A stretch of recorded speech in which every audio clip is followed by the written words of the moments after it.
What is up, guys? It is Powerbang. Welcome back to another video. Clash of Clans on deck today for you guys, and we have a long intro. This one is going to be a Town Hall 10 video, but we are starting off hitting a Town Hall 11. This is Webbs going up against Maxwell 313. Guys, I don't know if y'all remember the ping pong golem CC lure fail video from, I don't know, maybe a year and a half ago. My man Aussietron failed to pull the golem, sent it all the way back and forth across the base so many times. This is going to be really reminiscent of that attack, actually. I had to include it because it was just, the laughs are too funny. Of course, let me share who pointed this out. I think it was Aussietron himself, actually. He's like, hey man, you should go check out the Webbs attack on number 2. I'm calling a little bit of, deflection there by Aussietron. I think he wanted the heat off of him for once for his golem lure fail. But this was just as good. So Webbs goes in. Minions are down. He's got some loons taking out some of these defenses in the corner, so he's kind of doing some precision attacking to start off. Ultimately going to be trying to get those bowlers into the town hall. There's the CC lure. Sends in a hog rider, gets a lava loon out of the clan castle, archer down to the bottom, gets the lava hound going all the way out there, and that's going to kill the archer before the balloon ever arrives. Now, that's the goal. Get the baby dragon on it over there, and it looks like the archers are going to be chained together in order to get that balloon far enough out to the side. Well, we've started an attack on the other side of the base, and the archer that was dropped dead, they don't care. So the baby dragon goes into the middle, gets destroyed by the air defense and the archer queen, and now we've got a problem, guys. We've got a lava hound and a balloon on the loose, and that is not healthy for a ground-based attack. If he was hitting via the air, this probably wouldn't be such a big deal, but archer on the other side going for percent, and now he's going to have to trade up the archers. He's down to 1 remaining, and here comes the baby dragon. He's going to try to get this balloon out far on the side of the base, and it looks like the baby dragon follows the lava hound into the core and just decides to stop attacking it. It's out of range, forget it. Now we've got a lava loon in the center of the base, only 1 archer left. This is great, still going back and forth. I just feel like this is the circus, man. So here we go, last archer. It is destroyed at this point. We're down to minions at this point. Finally, the lava hound gets taken care of by a wizard, and now we've got the lava pups as he drops the ground-based army too soon. All the pups flee from the poison that he had dropped perfectly. Oh no, this is not going well, my friend. Balloon makes his way onto the army. And that is that for the golem. Balloon takes it out, and he has literally 1 wizard over there doing work. And check this out, the balloon goes and drops right on him. The wizard is down, and now we're trying to make a town hall push with just the heroes and a couple of bowlers left, guys. But you know how this is going to work out. I mean, don't you? Yeah. He might have had enough to get to that town hall, but the percentage, probably not so much. It looks like he's going to run out of time, and that is that. Let's go ahead and get into today's episode.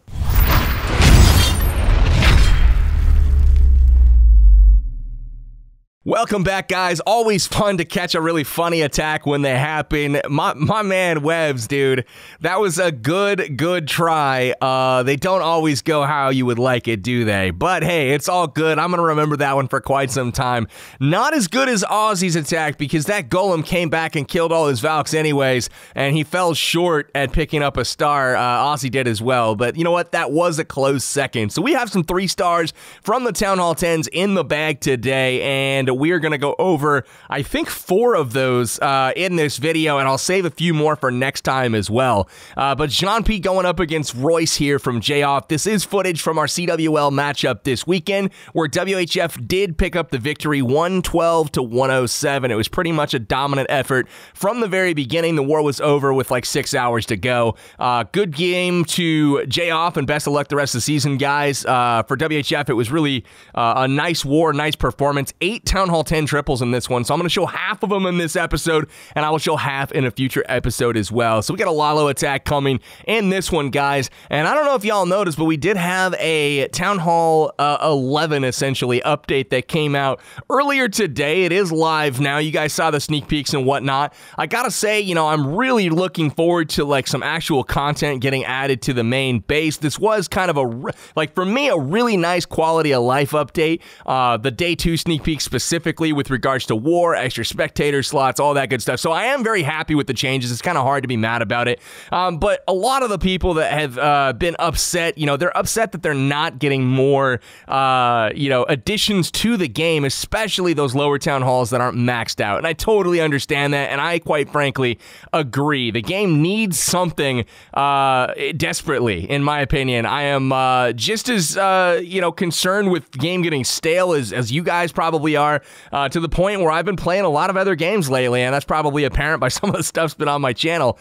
Still love Clash of Clans. I'm hopeful for the future, but definitely have to, start working in some content for the main base. Now, I do know that there was a few things that are being worked on, that a couple of which were planned to go in this update that just went out, but unfortunately, they just decided at the last minute they weren't quite ready, and they pulled the plug on that. So, that literally happened right before we went live. Can't tell you what it is, but at the same time, I was hopeful that there was going to be a little bit more there. So, nice hit there from Jean P. We've got Ozzytron himself. We referenced him in the intro, and dang it, if you wouldn't know it, he got the six-pack this episode. He's improved a lot since his Golem ping pong days.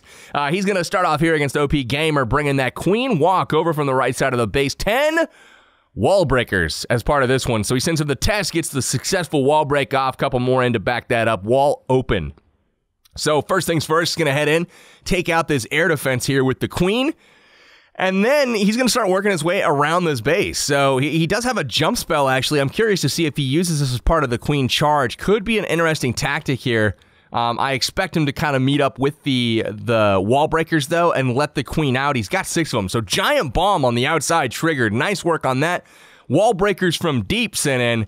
And he's going to open up the wall, allowing the Queen out. So a beautiful rage spell. That's going to keep the Queen in it for quite some time. She continues on her trek. And look at this. She is going to get the enemy Queen as well in just a moment here, it looks like. I don't know if she's going to get close enough. After this mortar goes down, she may just get close enough to target the enemy Queen. I don't know, guys. We will have to wait and see. So poison spell down, takes care of the balloon.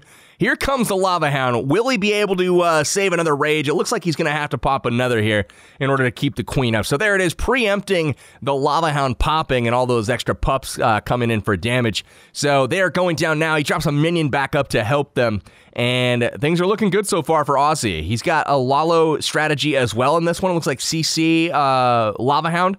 And he's going for all of these air defenses. Look at that jump spell. That is awesome. He actually goes straight into this base, Queen charge style, and that's beautiful funneling being done on the outside. The wizard's behind that king, and they're just taking out the entire outside of this base. The Queen uses her ability to get through the opposing archer Queen, and now in the core, air sweepers are starting to fall. High DPS stuff like wizard towers and expos are going down, and he's able to avoid the infernos the entire time. Now, here comes the balloons from the top of the base. Can't see him quite yet, but he's starting to send them in. He has haste spells going straight into the infernos. Look at that. He gets a nice drop over there. Isolated Inferno. It goes down. And this is actually looking really solid at this point. Queen's going to start joining up with the balloons here. And even if the Inferno isn't going to go down, which it does, the Queen is far enough into this where she could have probably taken out the rest of the base. You can she does grab that jump spell just in time. Look at this. She's going to get this air defense. Oh my goodness. The air defense does take out the final balloon. But the Queen has got this. The Wizards and the King are good to go. 95% 1-star at this point, but he does have air troops left to clean up. Beautiful attack by Ozzytron. Love the Queen charge here. Awesome work, kind of breaking in and out of compartments and then hopping the wall to take out all of the air defenses with that kill squad. Absolutely loved it, dude. All right, so, going back to the update, I was, I don't know if you guys noticed the length of my builder base video. Yeah, I don't know. I felt like that was about as much effort as I wanted to put into it. I actually had fun with the edit on that. It was one of my favorite videos that I think I've ever done on the channel. I'm not even joking. I wish it was, to cover like better content, but friendly challenges on builder base, on one hand, like I don't care at this point because for me, like, builder base wasn't really fun after the first few weeks because it was not social. Now, this edition does go a long way to fix that, and that I have to give props for and say that I am pretty happy about. Although I don't know if it's, quick enough to save me, I guess, for the builder base or where that's concerned. Because, for me, I play games to be, like, social, to talk with my clanmates, to work with my team. Like, I like team-based strategy is essentially the best way to put that.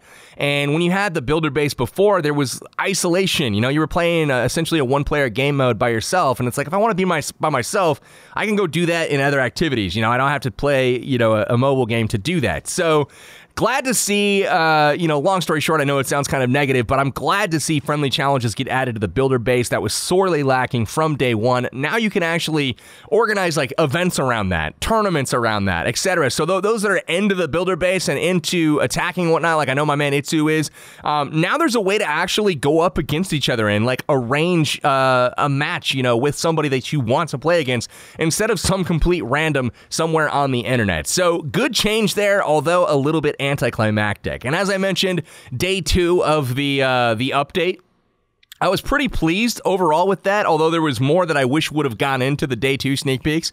Day 1, I was more or less, I felt like there were okay changes. I wish there was more for like the bulk of Clash of Clans players, but at the same time, that's just the way games work. I mean, when you add content, you're adding it to the top end. It's very, very difficult to tweak and add new stuff to like lower levels because it ruins the existing balance. And a lot of times that's what those, town hall levels or other levels are celebrated for, is the balance and the actual fairness and the way things work. So to add stuff is a pretty big risk for your game. So I kind of understand why they added to the top level. Plus, it gives people something to aspire towards and continue to work through the game. That being said, the changes that did go in, the level 6 golem, I feel like it was an okay change. I felt like the meta is kind of dominated by air at the top end. As you can see, Cotton here destroying this base with dragons. Nice work to him. He's going to get this wizard tower taken out for 100% 3-star, and then we'll get into the last attack that I'll share for this episode. We're doing turning this into like a little update reaction kind of. But basically, I felt like the golem was okay because it kind of shifts the meta a little bit back towards the ground. And that, I think, was needed because the air is kind of dominant. That's the way to get things done. The only exception to that is bowlers and witches. Now, bowlers and witches is like, that's pretty solid, but we didn't see any tweaks to either bowlers or witches, so maybe the golems give another alternative or another, possibility for strategy at Town Hall 11, excuse me.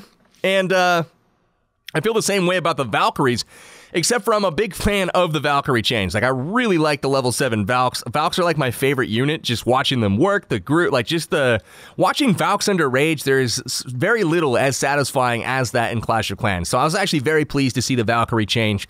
Although I totally get it, it's only for those maxed out players or the Town Hall 11 players, of which I am. So I get a chance to play with those. I'll probably max those out here in an episode coming up on the channel soon, and we will do some experimentation with those Valkyries and even the golems to, see how things do. As far as the bomb tower goes, I was pretty meh about that. Put it in the actual, sneak peek episode itself. I reacted to all of those things. The bomb tower, not a huge fan of it because I feel like if you're trying to buff like Valks and stuff, the bomb tower is kind of, it's going to combat them directly. So I didn't feel like that was a needed change, although, the look of it, I guess, to blend it in with Town Hall 11 was cool. The air sweepers, I don't mind that change. I'm actually kind of in favor of that one. I feel, again, like a meta shift is necessary, and that's something that, with another level, could provide some balance to shift things back to ground a little bit. I don't want to see all ground all the time, but I do want to see more options than just Lalo at Town Hall 10 and 11. So that's kind of where things are for the update. That's where I'm going to leave it. I hope things get better, guys. I know they are working on some really big stuff, but timeline-wise, I don't know, man. They got to get it out soon. I know that there's a lot of people, including myself, that are really, really itching for some new content, for stuff to do. I know, like, when I'm making videos and stuff, sometimes it's like, it's a reach, to come up with something, like, new and fresh, because I feel like I've covered everything.